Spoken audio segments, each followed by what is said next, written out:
पिलामाने Tripathi study tube रे आपण मानक स्वागत। आज आम स्टार्ट करवा आम लाइफ साइंस फास्ट चैप्टर जोटा कि अच्छे आम पोषण बा न्यूट्रिशन।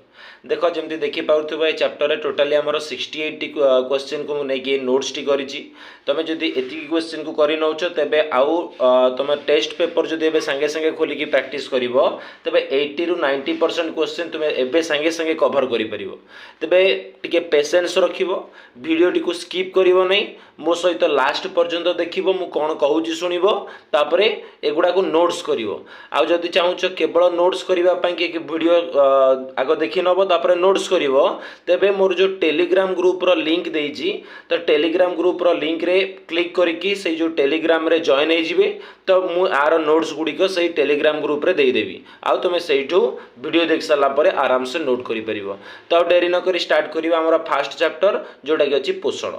तो देख पोषण कहले कौन बुझ पोषण होउची शरीर पई आवश्यक खाद्य उत्पादन ग्रहण करिबा और सेगुड़ी को शरीर रे उपयोग करिबा प्रक्रिया माने आम शरीर पर विभिन्न प्रकार खाद्य दरकार जमी श्वेत सार दरकार स्नेह सार पुष्टि सार खनिज लवण विभिन्न प्रकार दरकार ताकू आम व्यवहार करवा आउ शरीर में ताकू उपयोग करवा जमती कि आम जाचे आमर इंजेक्शन जोड़ा को आम खाद्य ग्रहण कहीपर खाद्य हजम हवा निष्कासन हवा ये विभिन्न प्रक्रिया रहीगला कौन आम न्यूट्रिशन भितर आसीगला बुझला कि पोषण होउची शरीर पर आवश्यक खाद्य उत्पादन ग्रहण करवा आउ सेगुड़ी को शरीर में उपयोग कर प्रक्रिया को आम बुझी तापर कहला आमर जो शक्ति मोचनटा गोटे क्यों प्रक्रिया गोटे ना शक्ति मोचन होउची गोटे ध्वंसात्मक प्रक्रिया शक्ति मोचन गोटे क्यों प्रक्रिया डिस्ट्रक्टिव प्रोसेस बा आमे ताको कहि परिबा ध्वंसात्मक प्रक्रिया। तापर शक्ति मोचन कहार उदाहरण ना शक्ति मोचन होउची अपचयर उदाहरण बा काटाबोलिज्म तुम जानिछ दुई प्रकार गोटे चय आ गोटे अपचय गोटे अनाबोलिज्म गोटे काटाबोलिज्म। तो जो शक्ति मोचन जोटा कि ध्वंसात्मक प्रक्रिया से पुणी कहार उदाहरण ना अपचयर उदाहरण। तापर क्वेश्चन चयापचय क्या कहुए चयापचय क्या कहवा ना चय आउ अपचयर समाहार रे चयापचय गठित। तुमको ये क्वेश्चन टा देख बहुत थर रिपीट एग्जाम रे तेणु यहाँ मुझे साइड रे इंपोर्टाट भी लिखिदे। तो आमर चयापचय क्या कहुए ना चय आउ अपचयर समाहार रे चयापचय गठित होता है।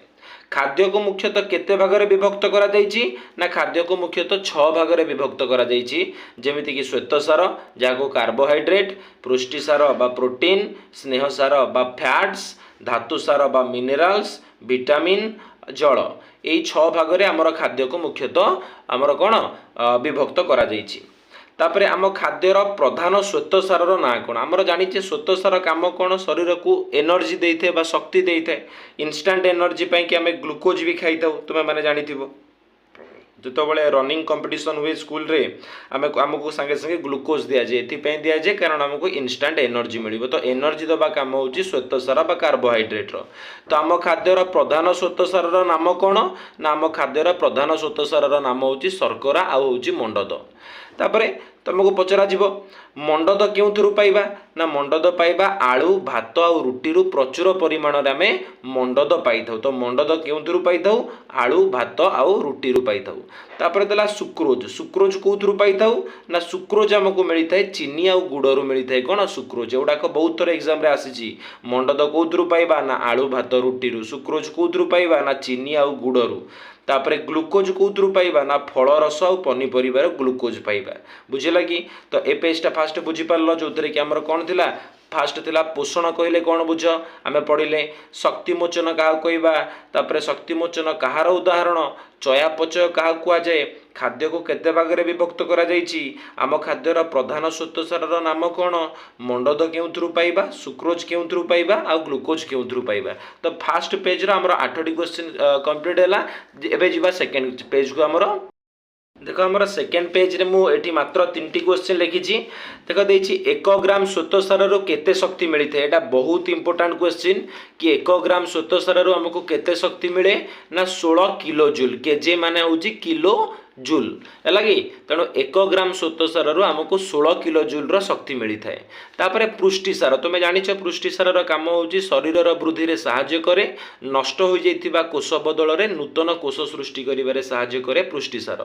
तो पुष्टिसार आमको को खाद्य मिले ना माछ मांस और अंडार आम धला अंशटी कहीपर अंडा न लिखि अंडार धला अंश लिखा बेटर हम। छेना क्षीर डाली यही सब आमको पुष्टिसार मिलता है। प्रोटीन किपरि गठित कहला प्रोटीन किपरि गठित ना प्रोटीन एमिनो एसिड्र श्रृंखल द्वारा प्रोटीन आमर गठित होता है। तो ये 3टा क्वेश्चन बुझीपार 1 ग्राम श्वेतसार आमको 16 किलो जूल शक्ति मिले, पुष्टिसार को खाद्य मिले तार नाम लिख, प्रोटीन कौथु मिलता है ना एमिनो एसिड्र श्रृंखल मिलता है। बहुत इंपोर्टाट क्वेश्चन। तापर नेक्स्ट आमर 11 नंबर पर 12 नंबर क्वेश्चन आसला स्नेहसार क्यों मिलता है ना मांस अंडार हलदिया अंश तेल आउ घी यही सबूर आमको मिलता है कौन स्नेहसार मिलता है। कोष झिल्ली तैयारी रे कहार प्रमुख भूमिका रही ना कोष झिल्ली तैयारी रे लिपिड्र प्रमुख भूमिका रही। सब पेज ना भी लिखिदे कौ पेज रू एगुड़िक सब आसी। तो कोष झिल्ली तैयारी रे कहार भूमिका गुरुत्वपूर्ण ना लिपिड्र भूमिका गुरुत्वपूर्ण। तापर स्नेहसार कार्य कौन जमी पढ़ी श्वेतसार काम जोटा कि शक्ति जोगाऊला, पुष्टिसार शरीर वृद्धि करूला, स्नेहसार शरीर को शक्ति जोगाए सेमती आ चर्म को चिकण रखी थाए आ शरीर को भी उषुम रखे कारण चर्बी रूप से गुड़िक जेहेतु जमा होते तेणु से उषुम रखी थाए शरीर को।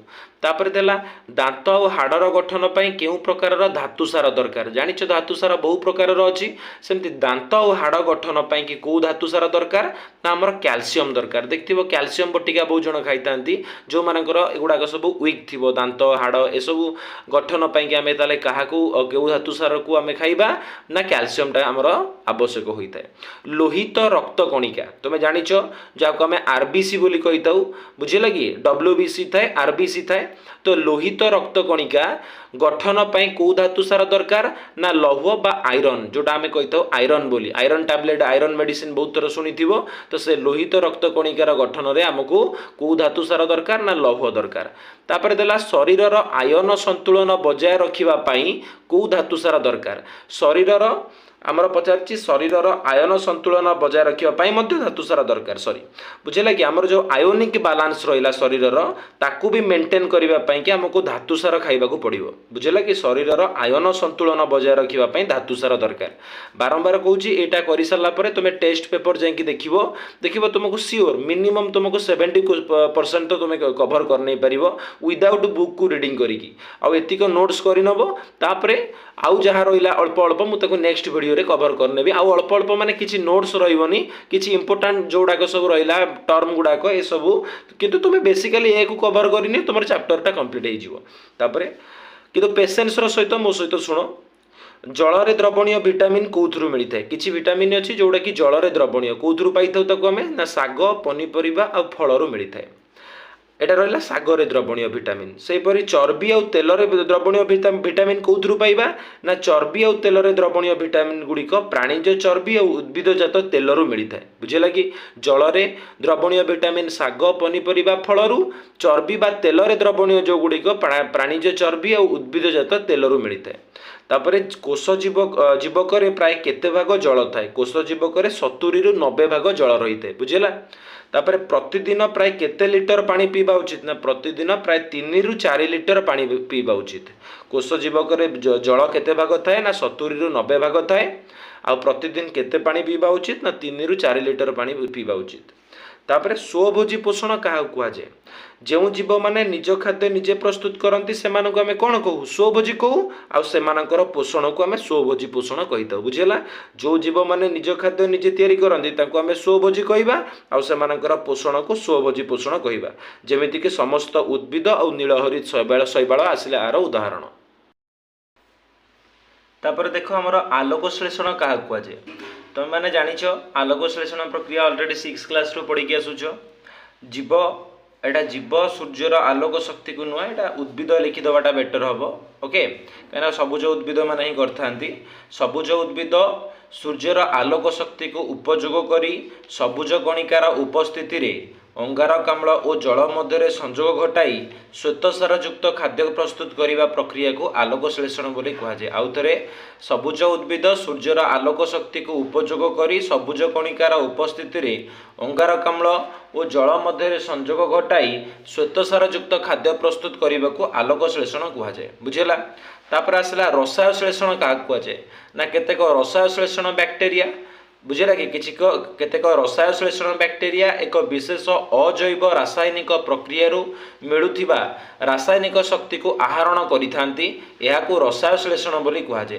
केतेक रसायन श्लेषण बैक्टेरिया एक विशेष अजैविक रासायनिक प्रक्रिया मिलुथिबा रासायनिक शक्ति को आहरण करती जहाकू रसायन श्लेषण बोली कहुए।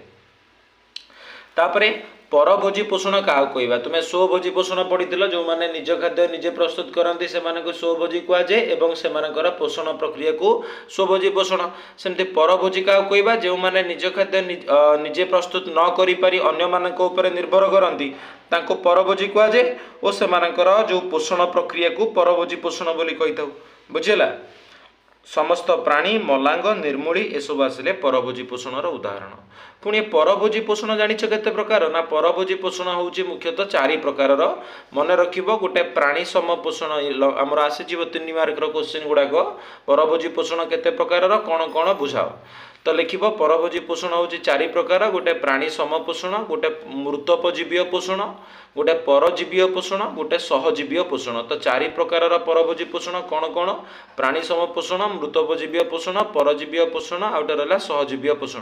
तो फास्ट आसिला कौन आमर ना प्राणी सम पोषण क्या कहवा ना प्राणी सम पोषण क्या कहवा ना परजीवीय प्राणी मानक छाड़ी परजीवीय प्राणी मानक छाड़ी अन्य समस्त प्राणी यही प्रणाली रे अन्य प्राणी बा उद्भिद मानक संपूर्ण बा आंशिक रूप से खाद्य भाव ग्रहण करिथांती एहाको कहुए प्राणी सम पोषण। मन रखिबो प्राणी सम पोषण क्या कहवा ना परजीवीय प्राणी मानक छाड़ी अन्य समस्त प्राणी यही प्रणाली रे अन्य प्राणी बा उद्भिद मानक संपूर्ण नाई तो आंशिक रूप से खाद्य रूपे ग्रहण करती ताको कहुए प्राणी सम पोषण। बुझेगा। मन रखा भलसे नोट्स गुड़िक लिखिदेव वीडियो लिखिपर ना तो टेलीग्राम ग्रुप रे जॉइन हो गला सेठी तुमको नोट्स मिल जाए। आग ये वीडियोटा को पूरा कंप्लीटली देख स्किप करनी। 27 नंबर आमर कंप्लीट है।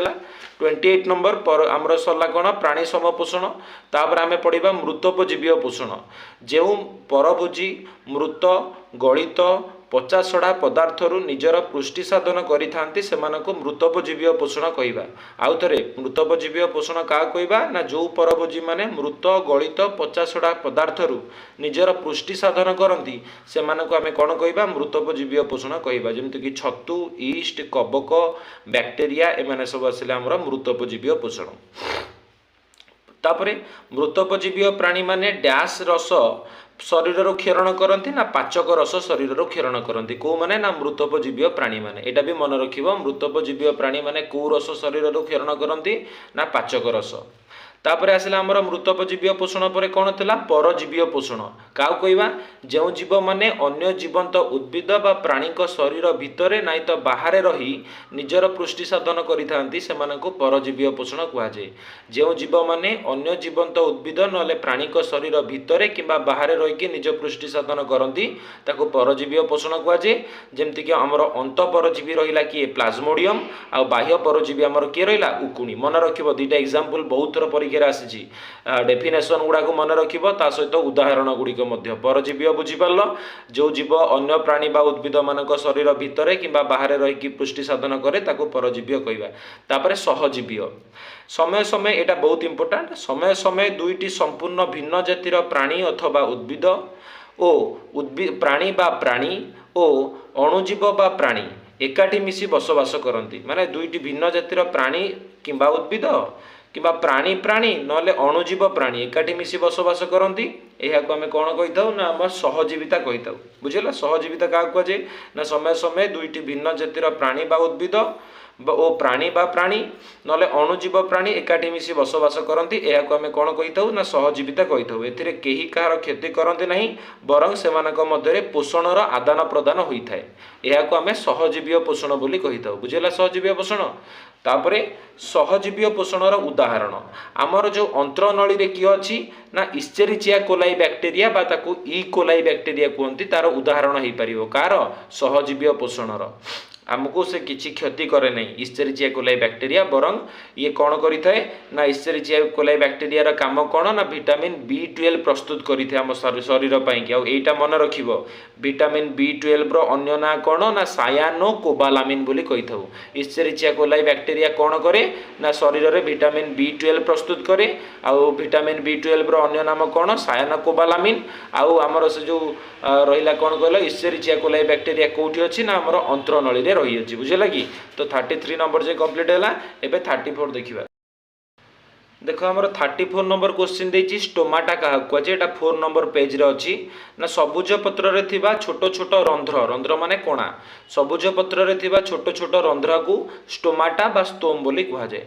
बुझला तापरे अंगारकाम्ल आ जलीय बाष्पर विनिमय कहा साहाय्य हुए माने पत्रर कहा साहाय्य अंगारकाम्ल और जलीय बाष्पर विनिमय हुए ना स्टोमाटा जोटा पढ़िले बे स्टोम बा स्टोमाटा तारी साहाय्य होइथाय कोन अंगारकाम्ल जलीय बाष्पर विनिमय तापर देला स्ट्रोमा क्या कहुए ना क्लोरोप्लास्ट मध्य थिबा रस को स्ट्रोमा कहुए मन रखिबो क्लोरोप्लास्ट भितर जो रस थाए ताको आमे स्ट्रोमा कहिबा तापरे ल्यूमेन क्या कहवा ना थाइलाकॉइड भीतर अंश को लुमेन कहवा क्या भीतर अंश को ना थाइलाकॉइड रो भीतर अंश को आमे ल्यूमेन बोली कहवा बुझेला एगुड़ा सब नोट्स करिवो आमे फास्ट पढ़ी स्ट्रोमा एबे पढ़िबा ग्राना कन्फ्यूज हेनी स्ट्रोमा रस को कहवा क्लोरोप्लास्ट रो आउ जो थाइलाकॉइड रो थाक रहिला ताको आमे ग्राना कहवा ग्राना क्या कहवा थाइलाकॉइड रो थाक को तापरे आलोक श्लेषणर प्रथम सिद्धांत किए देइथिले ना फ्रेडरिक ब्लैकमैन देइथिले आलोक श्लेषणर प्रथम सिद्धांत किए देइथिले फ्रेडरिक ब्लैकमैन देइथिले आलोक श्लेषणर समीकरणटी लेख आलोक श्लेषणर समीकरण कौन हबो ना हमर CO2 कार्बन डाइऑक्साइड ता सहित किछि H2O दरकार H2O माने जल आलोकर उपस्थिति रे एंजाइम आ धातव लवण को नै कौन प्रस्तुत हबो ना C6H12O6 जाको हमें ग्लूकोज कहउछि श्वेतसार युक्त खाद्य ता सहित किछि परिमाणर जलर अणु आउ ऑक्सीजन गैस रिलीज हम बुझेला कि तो यहाँ आमर थिला को नंबर पेज यहाँ आमर थिला आमर बोधे 5 नंबर पेज रे एटा थिबो कने एटा 5-6 नंबर पेज एठू आमर स्टार्ट होउची आलोक प्रक्रिया काहू कहबा 41 नंबर क्वेश्चन हेले ता पूर्व मु भाबुची एगुडा सब भल से बुझी पारथिबो आको भल से मन रखिबो नोट्स करी आमर एबे 41 नंबर करिबा कहिछि P700 बा फोटो सिस्टम 1 रो केंद्र काहा को कुहा जाय प्रथमे आलोक ग्रहण करिथिबा क्लोरोफिल अणु पर्यायक्रमे अन्यान्य क्लोरोफिल को आलोक शक्ति स्थानांतरित करिथाय शेषरे क्लोरोफिल रो आलोक प्रक्रिया केंद्र रे पहुंची थाए से याकू P700 बा फोटो सिस्टम 1 को जाउ थरे प्रथमे आलोक ग्रहण करिथिबा क्लोरोफिल अणु पर्यायक्रमे अन्यान्य क्लोरोफिल को कोन करंती आलोक शक्ति स्थानांतरित करिथांती आ शेषरे क्लोरोफिल रो आलोक प्रक्रिया केंद्र रे जाई कि पहुंचे ताकू P700 बा फोटो सिस्टम 1 रो केंद्र बोली कहा जाय मन रखिबो RUBP रो पूरा ना कोन ना राइबुलोज बिसफॉस्फेट तापरे रुबिस्को रो पूरा ना कोन राइबुलोज बिसफॉस्फेट कार्बोक्सिलेज ऑक्सीजिनेज बोली कहि थाउ बुझेला ए पेजटा एटा बहुत इंपोर्टेंट क्वेश्चन तुमे एबे ठारो मु तुमको गारंटी दउची कि ए पेज रु तुमरो गोटे क्वेश्चन सियोर आसीबो एग्जाम रे बुझेला कि देखो हमरा 44 नंबर क्वेश्चन देइची केल्विन चक्र काहा को कुआ जाय चक्राकार रे घटुथिबा अंधकार प्रक्रिया को हमर जो अछि अंधकार प्रक्रिया ये केमिति हेते ना चक्राकार होइथाय आकु किए बाहर करथिले ना मेल्विन केल्विन बाहर करथिले तेणु आकु कोन कुआ जाय ना केल्विन चक्र बोली कुआ जाय तो केल्विन चक्र का कुआ जाय ना अंधकार प्रक्रियाटी चक्राकार रे होउथिबारु आ आकु मेल्विन केल्विन बाहर करथिबारु आकु कोन कुआ जाय ना केल्विन चक्र कुआ जाय काकु अंधकार प्रक्रिया को केल्विन चक्र कुआ जाय कारण मेल्विन केल्विन ताको बाहर करथिले तापरे मनीषर आमे पढिबा मनीषर पाकतंत्र पेज नंबर 8 रे जोटा अछि आमर देख पाकनली कौटू आरंभ ना पाटी रु आरंभ हो मलद्वार पर्यंत लंबी थाए बुझेला कि तो प्रथम पार्टा हूँ पाटी पाटी पर मुख गह्वर तापर ग्रसनी तापर ग्रासनली पाकस्थली क्षुद्रांत्र बृहदंत्र मलाशय मलद्वार मन रखिबो जे देइदबो बेले बेले सीरियली पचारदबो पाटी पर कौन तुम लिखिदबो क्षुद्रांत्र भूल हो बुझेला कि तो पाटी मुख गह्वर ग्रसनी ग्रासनली पाकस्थली क्षुद्रांत्र बृहदंत्र मलाशय मलद्वार आउ थे कहूँ जदि टेलीग्राम ग्रुप रे जॉइन हो तुमको नोट्स गुड़ाक मिल टेलीग्राम जो ग्रुप रो लिंकटा ये वीडियो डिस्क्रिप्शन में टिके देख से दिखाई जॉइन हो जाओ पेरिस्टालसिस क्या कहुए ना पाकनली चलन को पेरिस्टालसिस बोली कहुए तापरे मनीषर जीवन काल में केते प्रकार दांत थाए ना टू टाइप्स थाए गोटे मिल्क टीथ जहाँ क्षीर दांत बोली कहुए आ गए परमानेंट टीथ जहाँ स्थायी दांत बोली कहुए। तो मनीषर जीवन काल में दुई टाइप दांत थाए गोटे हूँ मिल्क टीथ आउ गोटे रहा परमानेंट टीथ। तापर जो देखा मनीषर दांत केते प्रकार कौन कौन बहुत इंपोर्टाट क्वेश्चन गोटे सियोर आसो मनीषर दांत 4 प्रकार गोटे प्रत्येक माड़ी रे जो देखा टोटाली 32टा हेले प्रत्येक माड़ी रे जो देखा कर्तन दांत 4टी टोटाली हो 8टी ऊपर 4टी तले 4टी 8टी हो छेदक दांत प्रति माड़ी रे 2टी माने टोटाली 4टी चर्बण दांत प्रति माड़ी रे 4टी तो 4 दूने 8टी पेषण दांत 6टी माने 6 दूने 12टी।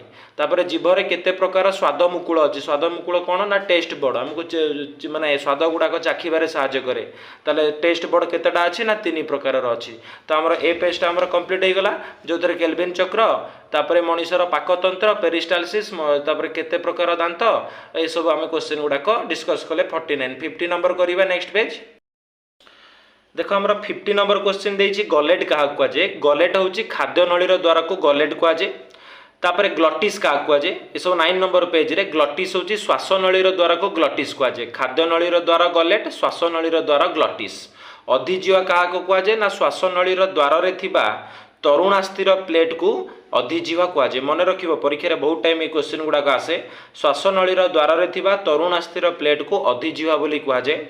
कार्डियक स्टोमाक क्या कहुए ना पाकस्थलीर उपर अंशटी हृत्पिंडर निकटरे थिबारु एहाको कार्डियक स्टोमाक बोली कहुए। कार्डियक स्टोमाक पाकस्थलीर उपर अंशटा हृत्पिंड पाखरे थिबारु ताको कार्डियक स्टोमाक आउ पाकस्थलीर तल अंशटी को पाइलोरिक स्टोमाक बोली कहुए। तापर पाइलोरिक स्पिंटर क्या कहुए ना पाइलोरिक स्टोमाक शेष रे थिबा मुद्रिका आकार मांसपेशी को पाइलोरिक स्पिंटर बोली कहुए। तापर क्षुद्रांत्र रफल हम क्षुद्रांत्र कौटू कौ पर्यंत लंबी ना क्षुद्रांत्रटा पाकस्थली बृहदंत्र पर्यंत लंबी। तापर आमर जो बृहदंत्र बुझेला ये जो रहा आमर गलेट ग्लटिस अधिजीवा कार्डियक स्टोमाक पाइलोरिक स्पिंटर ये सब डेफिनेशन देखिए गोटे सियोर आसो एम भितर तेणु जमा भी इग्नोर करनी कि स्किप करनी पूरा शेष पर्यंत भलसे माइंडफुली शुण तापर लेख। क्षुद्रांतर कौटू कौ पर्यंत लंबी ना पाकस्थली बृहदंत्र पर्यंत लंबी आ बृहदंत्र 3टा पार्ट अच्छी गोटे सिकम गोटे कोलन आ गोटे मलाशय बुझेगा कि। तापर भर्मिफर्म आपेंडिक्स क्या कहुए ना क्षुद्रांतर शेष हूँ इलियम आ बृहदंत्र आरंभ हूँ सिकम ए दुईटा जो मिशिंट कहुए भर्मिफर्म आपेंडिक्स बोली कहुए। क्षुद्रांतर शेष हूँ इलियम बृहदंत्र आरंभ हूँ सिकम तार जो संजोग स्थल को आम कौन कहवा ना भर्मिफर्म आपेंडिक्स बोली कहवा। तापर नेक्स्ट देख आम कौन तो आमर 58 नंबर क्वेश्चन देला मुख गह्वर रे केते जोड़ा लाल ग्रंथि अच्छी। मुख गह्वर रे 3 जोड़ा लाल ग्रंथि अच्छी। लाल रे गोटे एंजाइम थाए ता ना कौन ना लाल रे थिबा एंजाइम रो ना होची टायलिन। टायलिन रो काम कौन ना श्वेतसार युक्त खाद्य को हजम करइबारे सहाय्य करे टायलिन। जठर ग्रंथि कौ रस क्षरित हुए ना जठर ग्रंथि पाचक रस क्षरित होता है बुझेला। तापर मनीष शरीर सबुठारु बड़ ग्रंथि मन रख बहुत इंपोर्टाट मनीष शरीर सबुठारु बड़ ग्रंथि किए ना यकृत। खाद्य हजमर प्रक्रिया गुड़ी को लेख। खाद्य हजमर प्रक्रिया प्रथमे हूँ खाद्य ग्रहण तापर पाकक्रिया तापर अवशोषण तापर मलत्याग। खाद्य ग्रहण माने इंजेक्शन पाकक्रिया माने डाइजेशन अवशोषण माने एब्जॉर्प्शन मलत्याग माने इजेक्शन। तापर श्वेतसार टायलिन उपस्थिति रे कौथिरे परिणत हो जाए ना माल्टोज रे परिणत होते कौथिरे परिणत होते माल्टोज रे कौ परिवेश रे अम्लीय परिवेश रे। सेमती पाकस्थली रे कौ अम्ल क्षरित होता है मन रखिबो पाकस्थली आमर HCl बा जाको हम कहूचे हाइड्रोक्लोरिक एसिड बा लवण अम्ल ओडिया रे कहि थाउ तो पाकस्थली क्षरित होता है। पाकनली रे दुई प्रकार एंजाइम थाए कौन कौन ना गोटे पेप्सिन आ गोटे रहा लाइपेज बुझेला। तापर पित्त कौटू क्षरित हुए आर काम कौन पित्तटा यकृतरु क्षरित हुए आर काम हूँ स्नेहसार जातीय खाद्यर अपद्रवीकरण करवा इमल्फिकेशन करवा काम हूँ पित्तर बाइल जा कहुए यकृतरु क्षरित होता है। तो आउ गोटे कि दुईटी क्वेश्चन थी जो देखा आमर ये 68 लास्ट क्वेश्चन कौन देछि ना खाद्य କେଉଁଠାରେ ପହଞ୍ଚିବା ବେଳକୁ ଏହା ସରଳୀକୃତ ହୋଇସାରିଥାଏ ନା ଖାଦ୍ୟଟା ବୃହଦନ୍ତ୍ରରେ ପହଞ୍ଚିଲା ବେଳକୁ ଏଇଟା ସରଳୀକୃତ ହୋଇସାରିଥାଏ। ତ ଆମର ପୁରା ଯେଉଁ 68 କ୍ୱେଶ୍ଚିନ୍ ଦେଇଥିଲି କମ୍ପ୍ଲିଟ୍ ହେଇଗଲା। ବୁଝିଲା? ଭିଡ଼ିଓଟି ଯଦି ଭଲ ଲାଗୁଛି ତାହେଲେ ନିଶ୍ଚିତ ଭାବରେ ଲାଇକ୍ କରିବ, ସେୟାର କରିବ, ଆଉ ତୁମ କମେଣ୍ଟ ବି ଜଣାଇବ କି କେମିତି ଲାଗିଲା ଭିଡ଼ିଓ ଗୁଡ଼ିକ। କମେଣ୍ଟ ନିଶ୍ଚିତ ଭାବରେ ମୋତେ କମେଣ୍ଟ ଦେବ, ଆଉ ଅନ୍ୟ ଯେଉଁ ସାଙ୍ଗମାନେ ଅଛନ୍ତି ତୁମର ସ୍କୁଲର ସେମାନଙ୍କୁ ମଧ୍ୟ ସେୟାର କରିଦେବ। ଯେଉଁମାନେ ବି ସବୁ 10th କ୍ଲାସ୍ରେ ପଢ଼ୁଛନ୍ତି ତାଙ୍କୁ ସେୟାର କରିବ, ଯେମିତି ସେମାନଙ୍କ ପାଖରେ ମୋର ଭିଡ଼ିଓଟା ପହଞ୍ଚିଯିବ। ବୁଝିଲା କି? ଭିଡ଼ିଓଟିକୁ ଦେଖିଥିବାରୁ ସମସ୍ତଙ୍କୁ ବହୁତ ବହୁତ ଧନ୍ୟବାଦ। Thank you. ନେକ୍ସଟ ଭିଡ଼ିଓରେ ଆମେ ସେମିତି ଫାଷ୍ଟ ଭୌତିକ ବିଜ୍ଞାନଟା କମ୍ପ୍ଲିଟ୍ କରିବା ଆମର ସେକେଣ୍ଡ ଚାପ୍ଟର, ଯେଉଁଟାକି ଅମ୍ଳ, କ୍ଷାର ଆଉ ଲବଣ। ତେଣୁ ନୋଟିଫିକେସନକୁ ଅନ୍ କରିଦେଇଥିବେ, ଯେତେବେଳେ ଭିଡ଼ିଓଟି ମୁଁ ଅପଲୋଡ଼ କରିବି ତୁମ ପାଖରେ ପହଞ୍ଚିଯିବ। Thank you.